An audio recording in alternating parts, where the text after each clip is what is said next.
Good morning, all of you. Today we will discuss about the different NCERT problems related with the half-life period and the rate constant for the different order of reaction, in the zero order, first order reaction. So let's proceed towards today's lecture on the NCERT problems of chapter Chemical Kinetics. The first question is question number 4.13. Calculate the half-life of the first order reaction. Reaction is the first order reaction. And what is the half-life? तो आपने half life period का जो formula है वो आपने याद किया होगा. So what is the formula?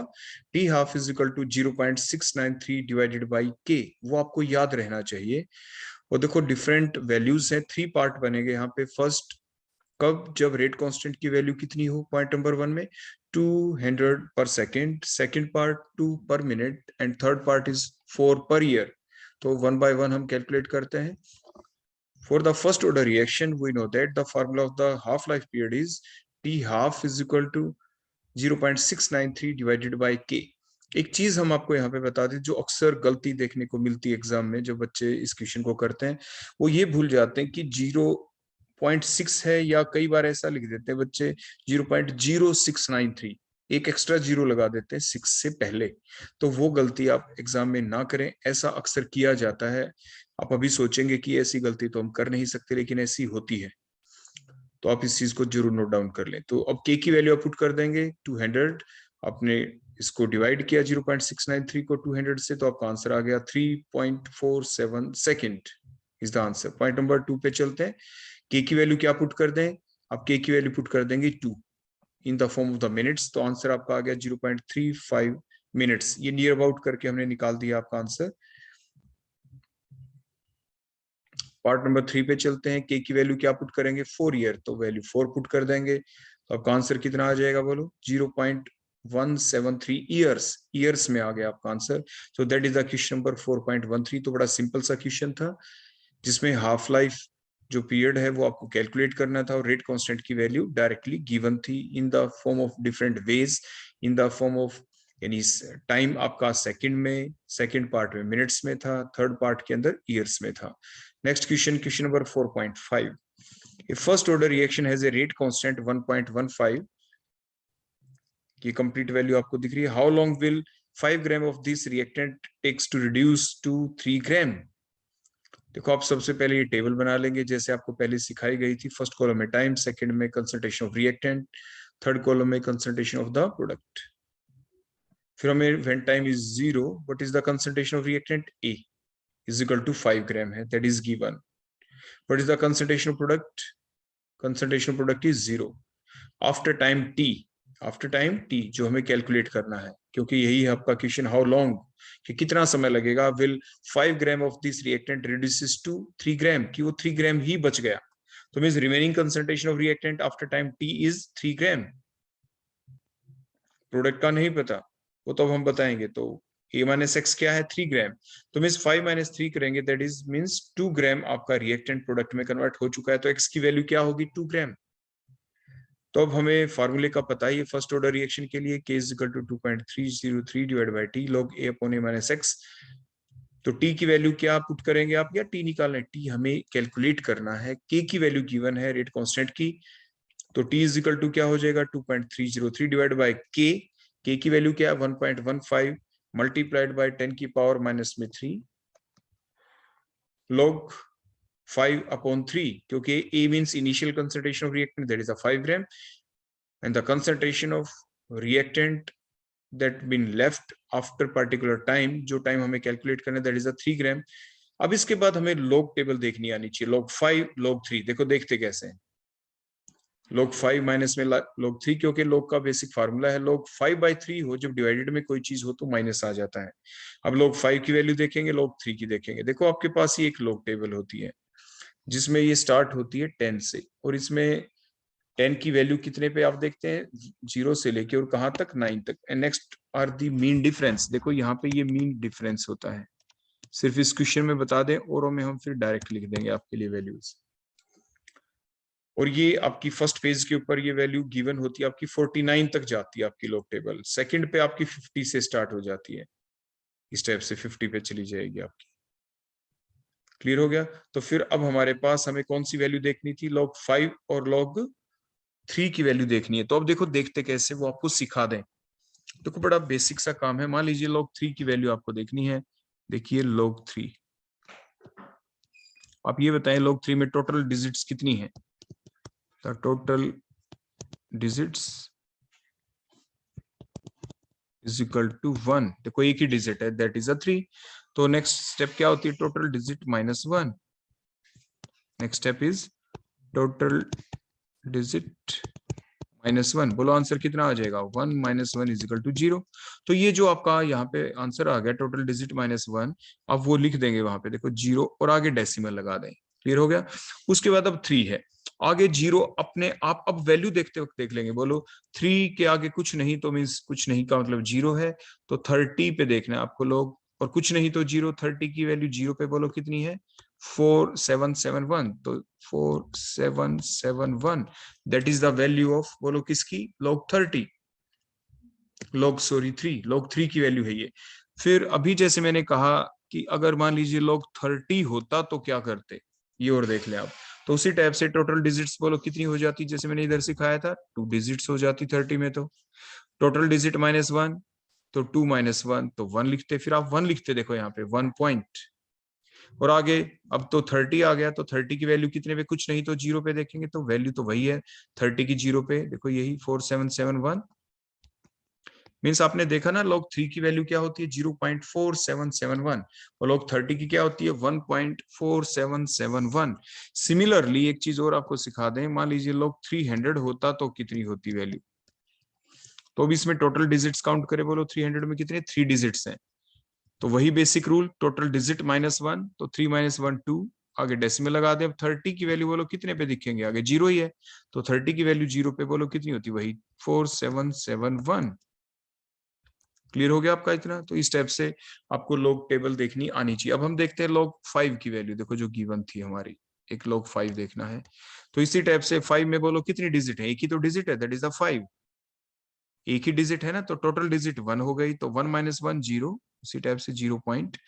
अब 5 के आगे कुछ नहीं तो 0 ही है सब कुछ। तो 50 की वैल्यू 0 पे देखे, बोलो कितनी है? 6990। तो 6990, so that is the value of log 5। Similarly मान लीजिए आपको वैसे सिखा रहे हैं हम, मान लीजिए log 50 होता तो क्या करते? टोटल डिजिट कितनी है 50 में? 2।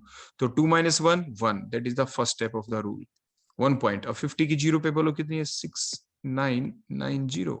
सिमिलरली मान लीजिए कोई आपको ये कहे log 500 की वैल्यू देखें, तो क्या करेंगे? टोटल डिजिट्स बोलो कितनी हो गई 500 में? 3। तो 3 - 1 2, that is the first rule, तो 2 लिख दें पॉइंट। 50 की 0 पे कितनी है? वही वैल्यू 6990, तो 6990, तो ये आंसर आ गया। तो log 5 की वैल्यू क्या होती है? 0.6990। log 50 की क्या होती है? 1.6990। log 500 की क्या होती है? 2.6990। इस टाइप से हमें तो 2 ही वैल्यू चाहिए थी, एक log 3 की, देखो हमारे क्वेश्चन के अंदर वो कितनी है?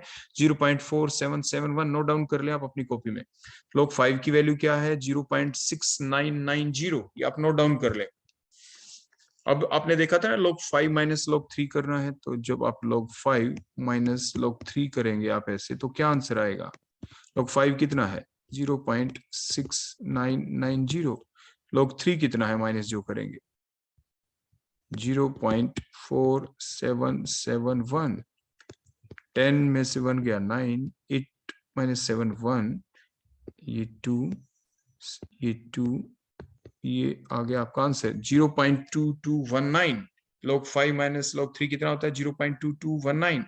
अब देखिए आप आगे, हम ने ये वैल्यू पुट कर दी। देखो जैसे अभी आपको बताया गया था log 5 की वैल्यू क्या होगी?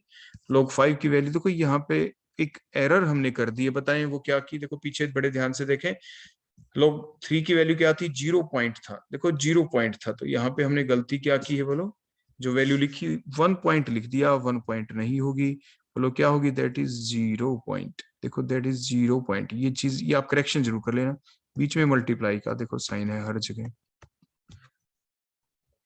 उसके बाद देखो जो हमने माइनस किया, अब बिल्कुल ठीक लिख दिया 0.2219, दैट इज करेक्ट वन, ये बिल्कुल ठीक है। ऊपर एरर हो गई थी, को गलती थी वो हमने करेक्शन आपकी करा दी।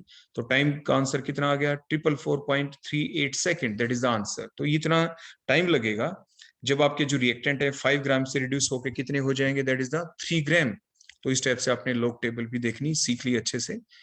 अब हम नेक्स्ट चलते हैं अपने अगले क्वेश्चन के ऊपर। The time required to decompose SO2Cl2 sulphuryl chloride, SOCl2 होता है थायोनाइल क्लोराइड, SO2Cl2 है sulphuryl chloride, to half of its initial concentration is 60 minutes. कितना टाइम लगा, 60 मिनट्स के अंदर कंसंट्रेशन हाफ हो जाती है। कंसंट्रेशन क्या हो जाती है, हाफ। तो वो टाइम जिसमें कंसंट्रेशन हाफ हो जाए उसे हाफ लाइफ पीरियड कहते हैं। तो means half life period given है यहाँ पे, that is the T half 60 minute. T half की वैल्यू क्या है 60 minute. If the reaction is a first order reaction, calculate the value of rate constant। तो फार्मूला आपका बड़ा सिंपल सा होगा, T half is equal to 0.693 divided by K। T half की value given है 60 मिनट, तो K आप निकाल देंगे। तो K is equal to 0.693 divided by T half, value put की आपने 60 मिनट, तो पर मिनट में आपका आंसर आ जाएगा। तो दैट इज द आंसर 0.01155 पर मिनट इज द आंसर। अब इसको आपको अगर हमने 60 से इसको डिवाइड कर दें, 60 से डिवाइड कर दें, तो बोलो आंसर आपका अब किस में आ जाएगा, फिर आपका आंसर आ जाएगा, डिवाइड करें या अब इसको मल्टीप्लाई करना चाहिए था, ध्यान से सोचें, डिवाइड ही करेंगे। फिर आप ये कहेंगे सर मिनट, जो मिनट होते हैं एक मिनट में तो 60 सेकंड होते हैं, तो आपको क्या नाम है मल्टीप्लाई करना चाहिए, तो आपने डिवाइड क्यों किया। देखो ध्यान से देखें, जो के का देखो ये फार्मूला है यहाँ पे, देखो ये जो फार्मूला है इसमें K is equal to 0.693 divide by T half है, और ये जो वैल्यू हमने यहाँ पे पुट की थी देखो ऊपर, दैट इज द 60 मिनट्स। देखो ये 60 मिनट थी यहाँ पे, डिवाइडेड में है, डिवाइडेड में है। अगर आप इसको सेकंड में कन्वर्ट करना चाहते हैं टाइम को, तो आप देखो 60 मिनट तो नीचे है ना इन्हें डिनोमिनेटर, तो आप यहाँ पे क्या करेंगे 60 से यहीं पे तो मल्टीप्लाई करेंगे, तो मिनट्स के बोलो क्या बन गए 60 हो गए ना। तो मीन्स आपको क्या करना पड़ा, देखो ये डिवाइडेड में आया है 60, जो आपने मल्टीप्लाई तो नीचे किया है डिनोमिनेटर को, तो ओवरऑल तो पूरा देखे तो 0.693 के तो डिवाइडेड में है ना। तो ऐसे ही हमने यहाँ पे कहा है जो आपकी वैल्यू पर मिनट आई, क्योंकि टाइम नीचे है के फार्मूले में 0.693 डिवाइडेड बाय टी हाफ है, टाइम नीचे है इन द डिनोमिनेटर, तो डिवाइडेड बाय 60 करेंगे हम यहाँ पे, तो आपका जो पर मिनट है वो बोलो किस में कन्वर्ट हो जाएगा, पर सेकंड के अंदर। तो ये बड़ी माइन्यूट चीजें होती हैं जो आप एग्जामिनेशन के दौरान गलत करके आते हैं, यूनिट कन्वर्जन आप प्रॉपर नहीं कर पाते हैं। आपको करना होता है जैसे अब यहाँ पे डिवाइड 60, और आप उसको गलत इंटरप्रेट करके उसको मल्टीप्लाई कराते हैं और आपका आंसर गलत बन जाता है। इसके बाद चलते हैं नेक्स्ट क्वेश्चन के ऊपर, question number 4.14। Half life for the decay process of the carbon 14 is 5730 years। An archaeological artifact containing wood had only 80% of the carbon 14 found in the living tree। Estimate the age of the sample। देखो थोड़ा आपको brief idea हम दे दें यहाँ पे। देखो होता क्या है कि देखो जब आपके पास, देखो ये लिविंग ट्री था, देखो आपके पास we have the living tree, देखो इस टाइप से we have the living tree. देखो ये लिविंग ट्री का हमने ट्रंक दिखा दिया, देखो ये हमने इसकी रूट्स दिखाई, देखो ध्यान से देखना, और ये हमारे पास देखो ट्री है, ठीक है। तो ये जो लिविंग ट्री था हमारे पास देखो इस टाइप से, तो इसकी जो वुड है इसको कंटिन्यूअसली फोटोसिंथेसिस प्रोसेस चलती है, तो ये इसको CO2 चाहिए फॉर द फोटोसिंथेसिस। ये कार्बन 12 भी यूज करता है और कार्बन 14 भी इन्वायरमेंट के अंदर यूज की जाती है। कार्बन 14 क्योंकि लेस अमाउंट के अंदर होता है इन्वायरमेंट में कार्बन 14, और carbon 12 that is in more amount. तो फोटोसिंथेसिस से जो फूड बना इसके अंदर, प्लांट के अंदर, वुड के अंदर, तो मीन्स जब आपने इस प्लांट को, ये जब लिविंग फॉर्म के अंदर था, तो जो कार्बन 12 अपॉन कार्बन 14 की जो रेशियो होगी इन द लिविंग प्लांट वो आपकी फिक्स है। बोलो क्या है, दैट इज फिक्स, बिल्कुल फिक्स है। लेकिन जैसे ही, या दूसरे शब्दों में कह दो, कार्बन रेशियो ना देखे तो आप ये कह दो कार्बन 14 की अमाउंट फिक्स है, कार्बन 12 की अमाउंट फिक्स है। लेकिन जब आप इस प्लांट को देखो ऐसे कट कर देते हैं और आपके पास देखो ये आ गया कोई वुड, देखो ये वुड है हमारे पास, ये कटी हुई लकड़ी का, देखो ये वुड है, ये ब्लॉक है हमारे पास। अब इसके अंदर क्या है, समय के साथ साथ देखो जो कार्बन 12 है दैट रिमेन सेम, क्योंकि वो तो रेडियो एक्टिव नहीं है। लेकिन कार्बन 14 की जो अमाउंट है दैट गोज ऑन डिक्रीजिंग, वो डिक्रीज हो जाएगी with the passage of time. Clear हो गया। कार्बन 14 की जो अमाउंट है वो सबसे ज्यादा कब होगी? इन द लिविंग प्लांट, क्योंकि कॉन्टिन्यूसली सप्लाई मिल रही है CO2 की। लेकिन जो अपने प्लांट कट कर दिया, उस प्लांट के अंदर कार्बन 14 की जो अमाउंट है that continuously goes on decreasing. और इसी टाइप से जो वुडन आर्टिकल है उसकी जो एज का हम पता लगा सकते हैं बाय दैट पर्टिकुलर कॉन्सेप्ट। और जितनी भी न्यूक्लियर रिएक्शंस होती हैं, आप ध्यान रखिए, एक 1 मार्क का क्वेश्चन आता है, all nuclear reactions are the first order reaction. तो यहाँ पे जो फार्मूला हम अप्लाई करेंगे, ये फर्स्ट ऑर्डर रिएक्शन का ही हम फार्मूला यूज करेंगे, रेट कांस्टेंट K का। तो देखो सबसे पहले हम ये टेबल बना देते हैं उसी टाइम से। First column time, second column reactant की concentration, third one is about the product. When time is 0, concentration of reactant बोलो कितनी थी? रिएक्टेंट मींस हम कार्बन 14 की बात यहाँ पे कर रहे हैं, जो गिवन था वो 100% थी लिविंग प्लांट के अंदर फुल, क्योंकि कंटिन्यूअस सप्लाई मिल रही है। देखो प्लांट के अंदर ये CO2 देखो ये भी मिल रहा है, जो C14 वाला ये भी है। तो लिविंग प्लांट के अंदर तो वैल्यू फिक्स है, उसको हम 100% मान के चलते हैं। और प्रोडक्ट कितना बना है? वो 0। प्रोडक्ट मींस इसका डिकम्पोजिशन अभी हुआ नहीं। तो कार्बन 14 देखा हमने, when time is 0, time 0 means in the living plant. फिर हमने इस लिविंग प्लांट को कट किया। कट करने के बाद देखो ये वुड है हमारे पास, वुड के अंदर कार्बन 14 अब उतना नहीं है जितना लिविंग प्लांट के अंदर था। तो मींस अब हमें क्या निकालनी है? Age of the that wooden articles. हमारे पास ये लकड़ी का टुकड़ा रखा है, हमें नहीं पता ये कितने दिन पहले ये लकड़ी यानी आपके किस ट्री से आई, कितने दिन पहले उस ट्री को कट किया था हमने, तो वही हमें डिटरमाइन करना है। तो मीन्स अब हमारे पास आज की डेट में जब हम डिटरमाइन करना चाहते हैं उस वुडन आर्टिकल की एज, तो उस वक्त उसमें कार्बन 14 कितना है? तो it is found that given है क्वेश्चन के अंदर कि आपके पास 80% कार्बन रह गया। Means that is the concentration of the reactant after time T, जो भी T टाइम है जो हमें निकालना है, अभी 80% हमारे पास कार्बन 14 है इस वुडन आर्टिकल के अंदर, दैट इज गिवन। और जो हाफ लाइफ होती है किस चीज की बोलो? half life of the radioactive decay of carbon 14 is 5730 year या 5760 साल भी कई बार न्यूमेरिकल के अंदर गिवन मिल जाती है। अब हम देखो करेंगे क्या है। फार्मूला हमारे लिए नोन है, K is equal to 2.303 divided by T log A upon A minus X। हमने क्या किया? ये फार्मूला है, एज निकालनी हमें वुडन आर्टिकल की। तो एज निकालने के लिए देखो अब हम यहां से क्लियर कर देते हैं, ये जो ट्री हमने बनाया था इतनी चीज आप समझ गए होंगे। हमें इस फार्मूले के अंदर देखो एज तो निकालनी है, लेकिन उससे पहले हमें चाहिए रेट कांस्टेंट K की वैल्यू। तो रेट कांस्टेंट K की वैल्यू कहां से आए? क्योंकि गिवन क्या थी? Half life. तो हाफ लाइफ का फार्मूला पहले अप्लाई कर देंगे। जीरो ऑर्डर फर्स्ट ऑर्डर के लिए जो हाफ लाइफ का फार्मूला होता है T half is equal to 0.693 divide by K। देखो जो हमने यहाँ पे लिख दिया। इस फार्मूले में हमें क्या चाहिए? हम निकाल देंगे K की वैल्यू। तो K किसके इक्वल होगा? 0.693 डिवाइड बाय T हाफ।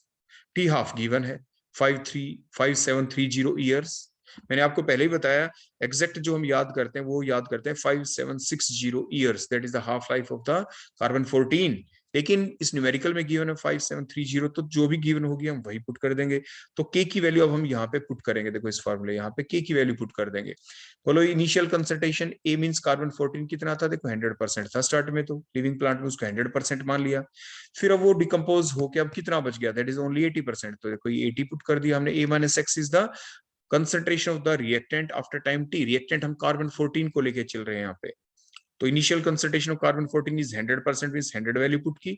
और concentration of carbon 14 after time T जो हमें निकालना है वो कितना है? 80%। तो A-X की वैल्यू हो गई 80। तो 80 पुट कर दी हमने। देखो ये वैल्यू पुट कर दी K की भी। और इस टाइप से अब लॉग टेबल देखो देखनी आपको आनी चाहिए। लोग 100 देखेंगे, लोग 80 देखेंगे, जैसे मैंने अभी आपको इसलिए न्यूमेरिकल में समझाया था, बिल्कुल उसी टाइप से। तो आपका आंसर आ जाएगा time is equal to 1845 years after the calculation. Next हम अगला न्यूमेरिकल लेते हैं, question number 4.16। The rate constant for the first order reaction is 60 per second. How much time will it take to reduce the initial concentration of the reactant by 1/16th value? बोलो क्या given है? Rate constant की value given है यहाँ पे, और concentration कितनी रह गई? 1/16th। देखो टेबल ड्रा की उसी टाइप से। टाइम 0 तो कंसंट्रेशन A थी, प्रोडक्ट बना नहीं था। आफ्टर टाइम T जो हमें कैलकुलेट करना है, रिएक्टेंट की कंसंट्रेशन रिड्यूसेस टू, बोलो कितनी होगी? रिड्यूस टू कितनी हो गई? a/16, तो a माइनस एक्स की वैल्यू डायरेक्टली गिवन है a/16। Means a minus x क्या होता है, concentration after time t, after time t कितनी वैल्यू रह गई a की, a/16 रह गई, दैट इज द गिवन कि reduces to the 1/16th value of the initial concentration। तो what is the formula of first order reaction, first order reaction के लिए k का फार्मूला क्या है, k is equal to 2.303 divided by t log a upon a minus x। आपको निकालना क्या है, हाउ मच टाइम, इस टाइम निकालना है। तो t को ऊपर ले जाएं, k को देखो नीचे ले आएंगे आप यहाँ पे, और प्लस a की वैल्यू कितनी है, a ही रहेगा, a माइनस एक्स की जगह क्या पुट करेंगे, a/16। अब क्या होगा देखो, a से a कैंसिल हो गया, ऊपर 16 चला जाएगा। 16 को आप क्या लिख सकते हैं, 16 को आप लिख सकते हैं 2⁴, ऊपर चला जाएगा देखो ये 16। अब लोग कैसे देखें, लोग 2⁴, 4 पहले आ जाएगा देखो यहाँ पे, और लोग 2 की वैल्यू होती है 0.3010। ये आप टेबल में जैसे आपको सिखाया था आप देख सकते हैं। तो आपका डायरेक्ट बोलो फिर क्या आ जाएगा, यहाँ से आंसर आप वैल्यू पुट कर देंगे और आपका जो भी आंसर आए that will be the correct answer आपका माना जाएगा। लेकिन एक चीज और आपको बता दें, देखो कैसे वैल्यू देखते हैं, देखो log 2 की वैल्यू कही गई है, आप दोबारा से देख लें log टेबल में, एक बार आपको सिखा दें। देखिए log 2 में टोटल डिजिट्स बताएं, जैसे आपको अभी पीछे सिखाया था टोटल डिजिट्स एक ही है, दैट इज वैल्यू 2। तो total digit -1, 1 - 1 0।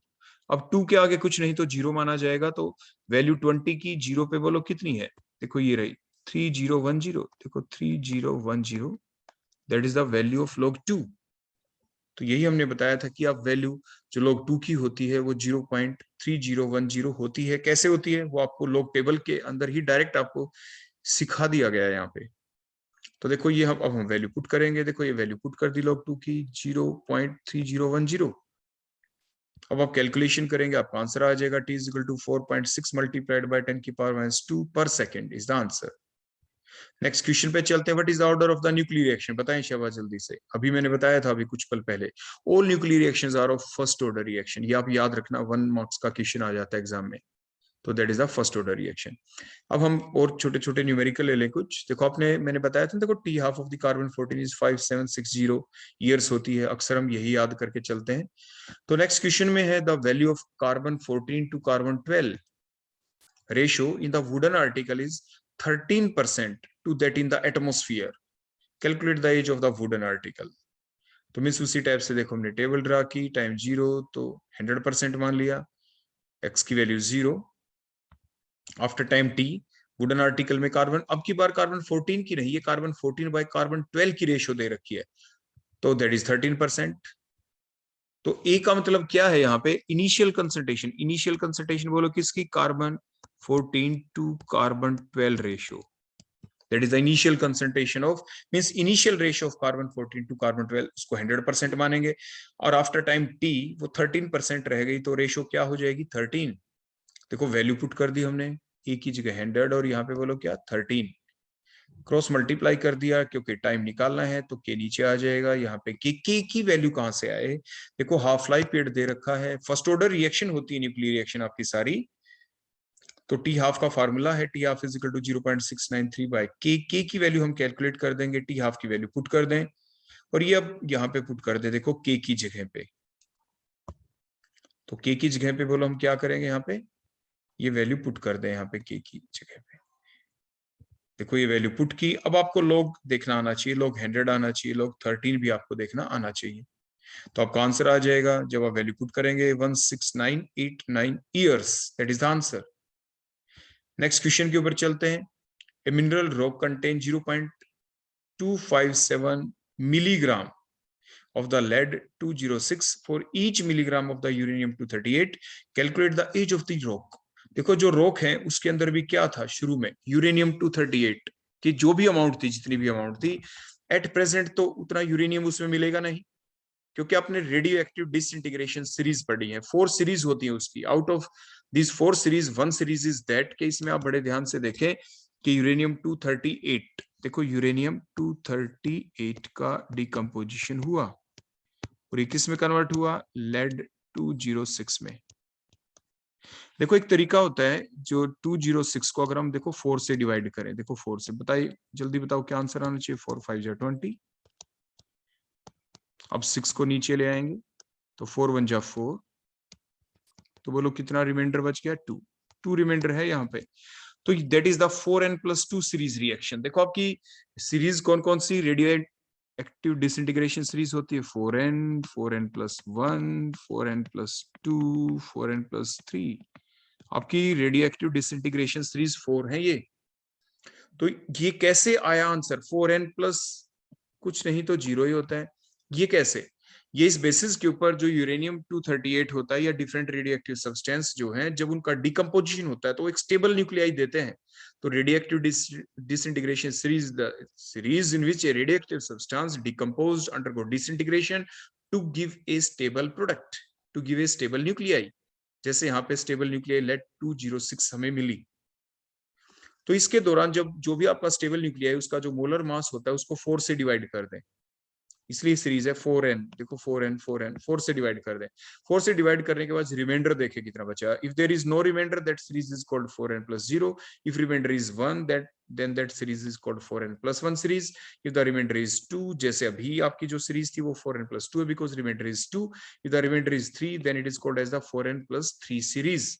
So these 4 are the radioactive disintegration series जो आप न्यूक्लियर केमिस्ट्री के अंदर पढ़ते हैं। इतना आपको क्लियर हो गया होगा। उसके बाद अब देखो क्वेश्चन क्या आया यहाँ पे कि आपका लेड जो बना कहां से बना? यूरेनियम 238 से बना। हमें करना क्या है?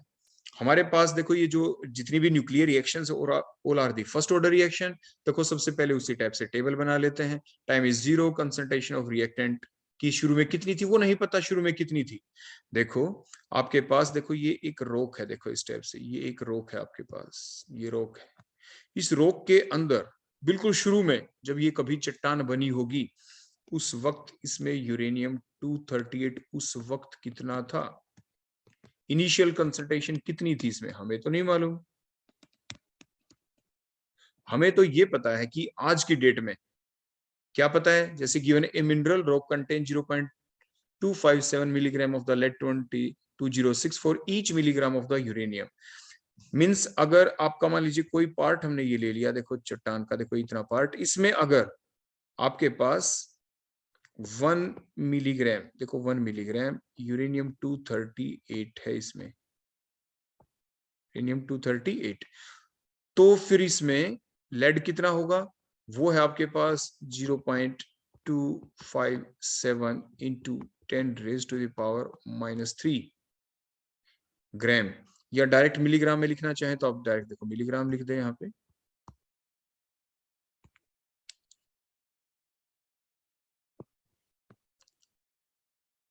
तो ये तो बोलो कौन हो गया? यूरेनियम। और लेड बोलो कितना है?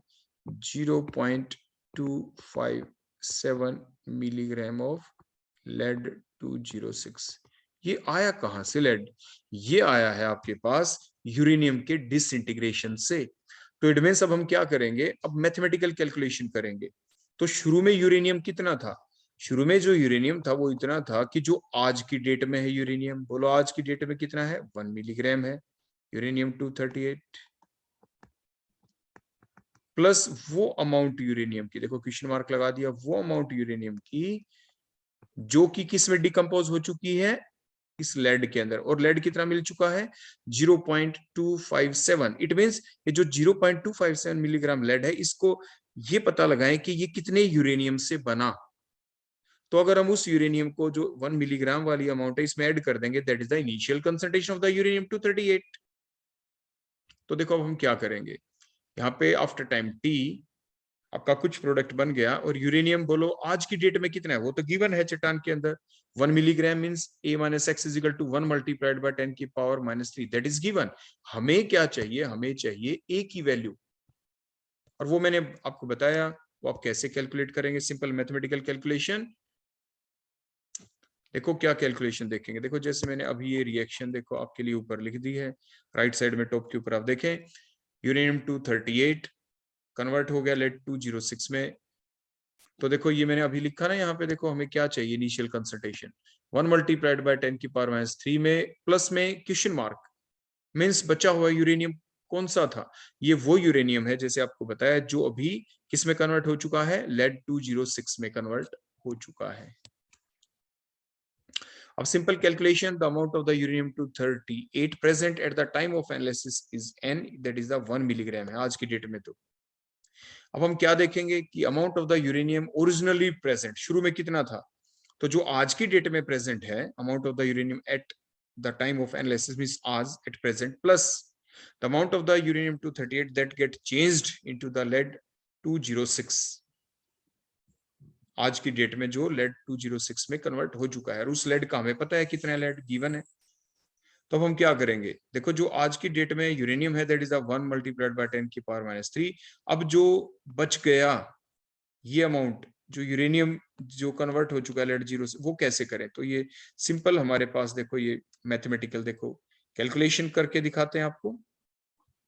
क्या पता चला बोलो इस रिएक्शन से, इसे ये पता चला कि 206 ग्राम लेड हमें कहां से मिलता है, 238 ग्राम यूरेनियम से। तो means 206 gram of lead is obtained from 238 gram of the uranium. तो 1 ग्राम कहां से मिलेगा, 238 डिवाइड बाय 206 ग्राम यूरेनियम।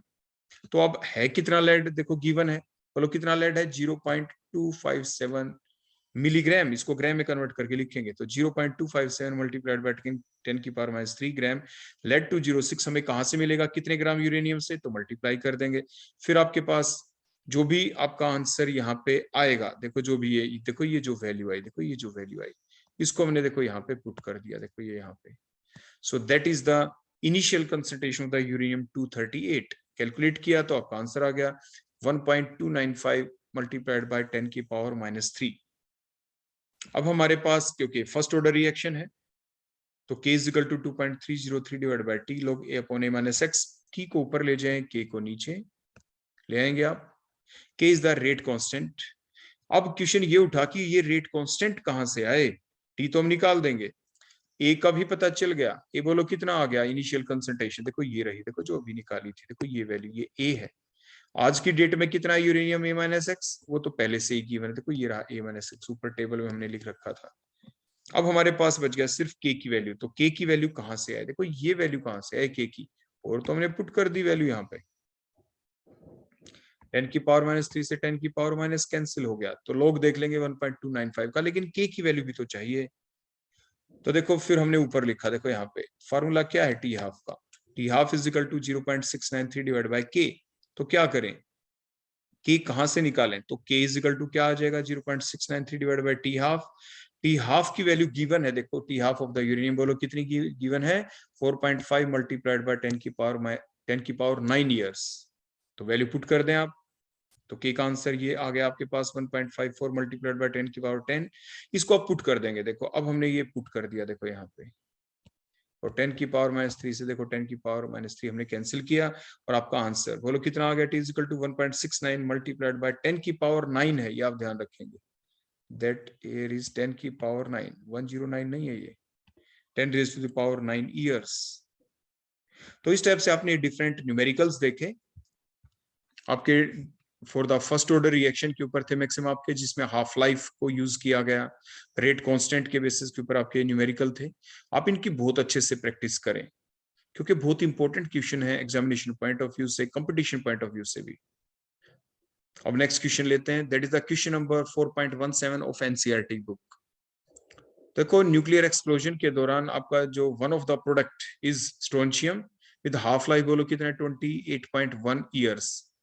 अब आगे गिवन क्या है, if 1 milligram of the strontium 90 was absorbed in the bones of a newly born baby instead of the calcium, how much of it will remain after 10 years or the 60 years। ये हमें calculate करना है क्योंकि ये सारी की सारी आपकी फर्स्ट ऑर्डर रिएक्शन ही है, न्यूक्लियर रिएक्शन। तो सबसे पहले देखो हम टेबल बनाते हैं, टाइम 0, तो बोलो कितना है स्ट्रोंशियम, देखो इफ 1 माइक्रोग्राम दे रखा, 1 microgram of the strontium 90 initial concentration है, तो आफ्टर टाइम टी जो हमें निकालना है a माइनस एक्स भी हम निकालेंगे यहाँ पे। तो क्या करें, फार्मूला आपके पास फर्स्ट ऑर्डर रिएक्शन का k is equal to 2.303 divide by t log a upon a minus x. अब क्या किया, देखो हमें t निकालना है, देखो t is equal to 2.303 divide by k log a upon a minus x. तो हम यहाँ पे k की वैल्यू कहां से आए, तो t half is equal to 0.693 divide by k तो के किसके इक्वल हो जाएगा 0.693 डिवाइड बाय टी हाफ। क्या टी हाफ गिवन है या नहीं? गिवन है। बोलो कितना है स्टोनशियम 90 का टी हाफ? देखो ये रहा 28.1 ईयर्स। देखो क्वेश्चन में आपके गिवन था यहाँ पे। तो अब ये वैल्यू पुट कर दिया आपने, that is the value of के। इस के की वैल्यू को देखो हमने यहाँ पे पुट कर दिया, देखो यहाँ पे। उसके बाद टाइम आफ्टर, देखो 10 ईयर्स बताएं, क्या बताएं 10 years, how much of it been remain, कितना बच जाएगा। देखो ए की वैल्यू कितनी गिवन थी, देखो 1 माइक्रोग्राम, देखो ये माइक्रोग्राम के अंदर है। अब हमें ए माइनस एक्स की वैल्यू निकालनी है, वो भी माइक्रोग्राम के अंदर ही आ जाएगी। तो ए माइनस एक्स इजिकल टू बोलो कितना आ जाएगा 0.7814 जब आप कैलकुलेशन करेंगे तो इतनी वैल्यू आपकी आ जाएगी। कैलकुलेशन करनी आपको आनी चाहिए, लॉग टेबल देखनी आपको आना चाहिए।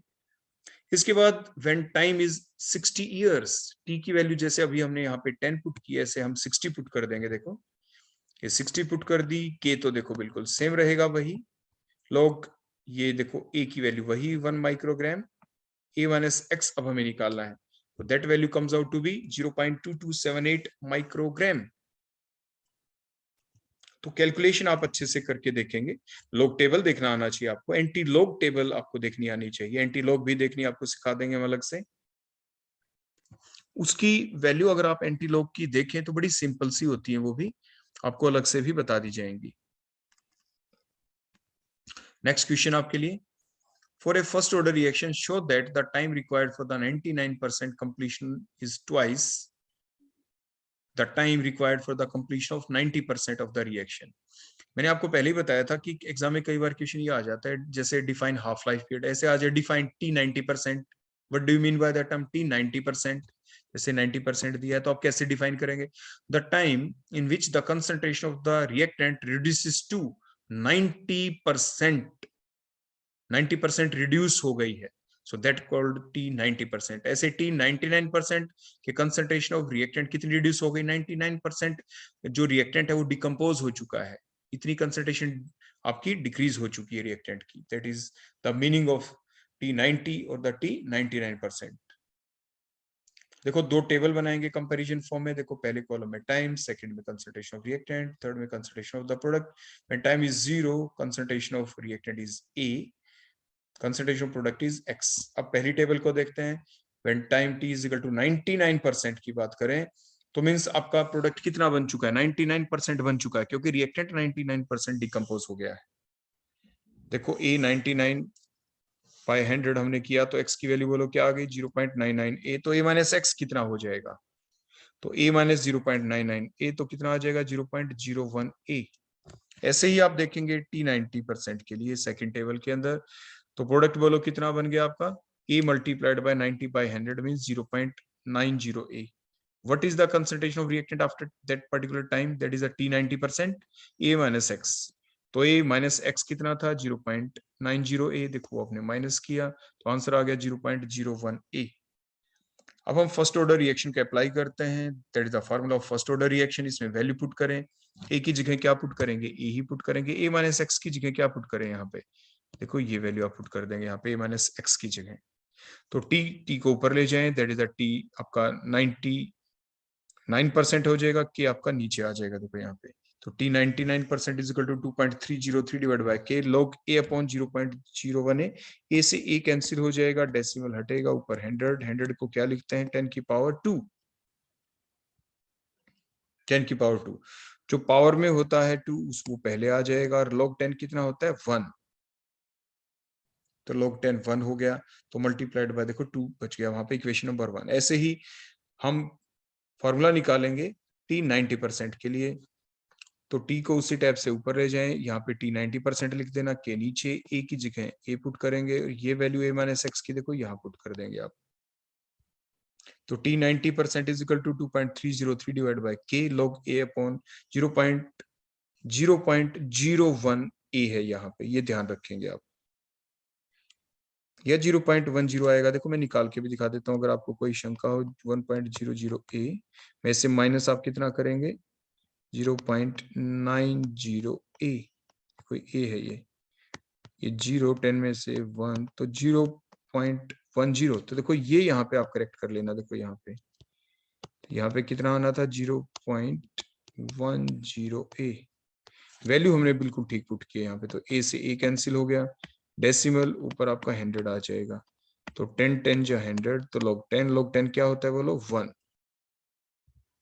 तो दैट इज log 10 1 होगा, तो इक्वेशन नंबर 2। अब हमें निकालना क्या है, हमें निकालना है to show that the time required for t 99% means t 99% divided by बोलो क्या t 90% is always equal to 2, ये हमें प्रूव करना है, ट्वाइस होता है।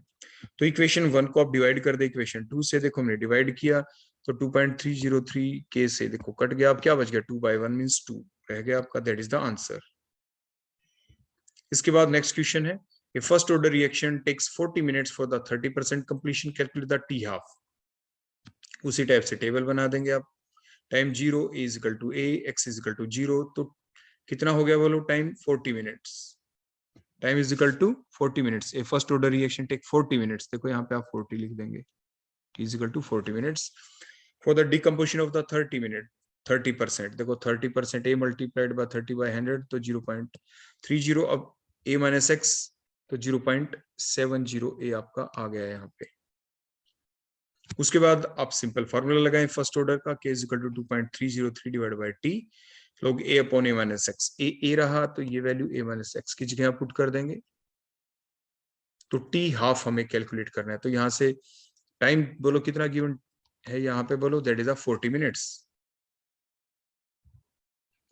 तो a से a कैंसिल हो गया, डेसिमल हटाएं ऊपर 100 आ जाएगा, तो लोग 100 माइनस में क्या आ जाएगा लोग 70 आप कर देंगे, तो लोग 100 की वैल्यू देख ले, लोग 70 की वैल्यू देख लें और कैलकुलेट करें, आपका आंसर आ जाएगा k is equal to 8.918 multiplied by 10 की पावर -3 पर minute, because time is in minute. अब टी हाफ कैसे निकालें, k की वैल्यू आ गई तो टी हाफ आराम से निकल जाएगा, T half is equal to 0.693 divide by k, तो k की वैल्यू देखो जो यहाँ पे अभी हमने निकाली थी, देखो ये वैल्यू, इसको आप पुट कर देंगे, देखो यहाँ पे तो पुट की आपने ये वैल्यू, तो इस टाइप से आप कैलकुलेशन करें, आपका आंसर आ जाएगा T half is equal to 77.7 minute is the answer. तो इस टाइप से आप डिफरेंट क्वेश्चन को सॉल्व कर सकते हैं। नेक्स्ट क्वेश्चन लेते हैं, question number 4.24, consider a certain reaction A converted into product, के की वैल्यू कितनी है आपके सामने given, calculate the concentration of A that remain after 100 second if the initial concentration of the A is 1.0 moles per liter।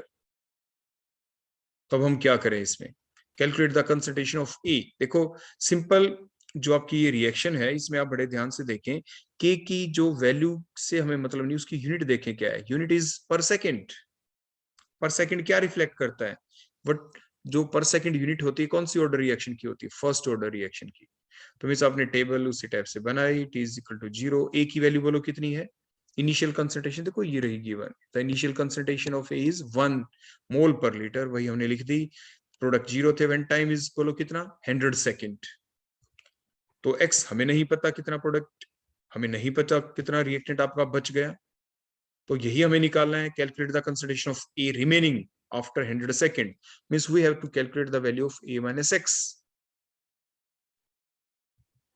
First order reaction का ये simple formula है, तो इसमें देखो k की वैल्यू गिवन है, rate constant is given, time 100 second, e 1 मोल पर litre, a minus x हमें निकालना है, तो और वैल्यू आप पुट कर दें, k की जगह वैल्यू पुट की, टाइम की वैल्यू पुट कर दी, a की वैल्यू पुट कर दी, a माइनस x निकालेंगे, मींस लॉग और एंटी लॉग देखना आपको आना चाहिए, तो a minus x is equal to 0.135 moles पर लीटर इज द आंसर, ये आपका आंसर आ जाएगा।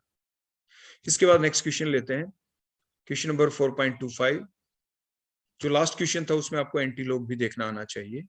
Sucrose decomposes in acid solution into glucose and fructose according to the first order rate law, it means given reaction is the first order reaction with t half is 3R, what fraction of the sample of the sucrose remain after 8 hours, 8 hours के बाद sucrose कितना भी बचा हुआ है, तो initial concentration जैसे AC लिखते थे, means reactant left behind after a particular time, that is after 8 hours, that is the A minus X की वैल्यू हमें निकालनी है, तो उसी टाइप से देखो टेबल, टाइम 0 तो concentration of reactant is A, product 0 तो टाइम कितना 8 आवर्स, तो प्रोडक्ट का नहीं पता, A माइनस X है ये नहीं पता, यही तो हमें निकालना है A-x की वैल्यू। तो T हाफ इज गिवन, तो T half is equal to 0.693 divide by K। तो K कितना आ जाएगा 0.693 divide by T half. T half is given, that is a 3 hour. Value put कर देंगे आप यहाँ पे, तो आंसर आ जाएगा K का 0.231 पर आवर। अब हम इस K की वैल्यू को यूज करेंगे। देखो फर्स्ट ऑर्डर रिएक्शन का हमने फार्मूला लिखा, K की वैल्यू देखो जो यहाँ पे हमने अभी अभी निकाली T हाफ से, वो हम यहाँ पे K की जगह पुट करेंगे। And what fraction of the sample of the sucrose left behind after time T, T is the 8 hour. तो T की जगह ये वैल्यू आप यहाँ पे T की जगह पुट कर देंगे। A ही रहेगा, A-x हमें निकालना है।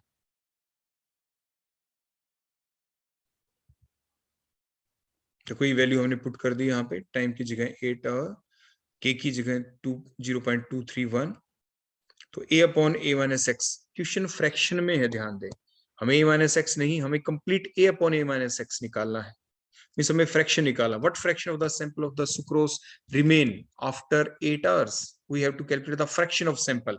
हमें ये नहीं निकालना what amount of the sucrose left behind. अगर ऐसा होता तो आप A-x की वैल्यू निकालते और A की वैल्यू फिर गिवन होती। तो अब कैसे, तो ये आपके पास A/A-x की वैल्यू क्या कितनी आ गई 0.158। So thank you, that all about the today's lecture on the different numericals on the first order reaction, half life period। ये डिफरेंट क्वेश्चन आपने देखे जो एनसीईआरटी की बुक से रिलेटेड थे, तो आप इनकी अच्छे से प्रैक्टिस करें। Thank you.